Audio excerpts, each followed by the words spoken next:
أكبر الله أكبر الله أكبر الله أكبر أشهد أن لا إله إلا الله أشهد أن لا إله إلا الله أشهد أن رسول الله اللهم صل على سيدنا محمد وعلى آل سيدنا محمد صلاة تنجينا بها من جميع الأحوال والآفات وتقضي لنا بها جميع الحاجات وتهينا بها من جميع السيئات وترفعنا بها عندك على الدرجات وتبلغنا بها أقصى الغايات من جميع الخيرات في الحياة وبعد الممات اللهم صل على سيدنا محمد وعلى سيدنا محمد اللهم صل على سيدنا أشرف نور محمد وعلى سيدنا محمد في مدوش كان إيجاب من السري وبنا بمنه بسم الله الرحمن الرحيم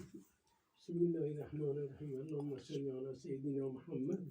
وعلى سيدنا محمد بعدد كل داء ودواء مبارك وسلم عليهم وعليهم كثيرا كثيرا آمين اللهم صل على سيدنا أشرف النور محمد وعلى سيدنا محمد بعدد كل داء ودواء مبارك وسلم عليهم وعليهم كثيرا كثيرا آمين الله أكبر الله أكبر الله أكبر الله أكبر أشهد أن لا إله إلا الله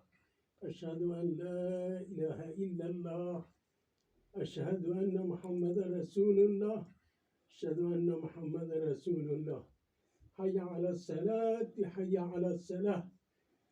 حي على الفلاح حق إن شاء الله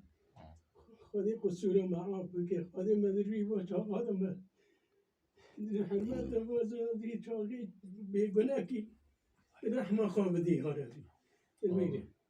اللهم صل على سيدنا سلام رسول الله الفاتحة اللهم صل على سيدنا الحمد لله شهد المامور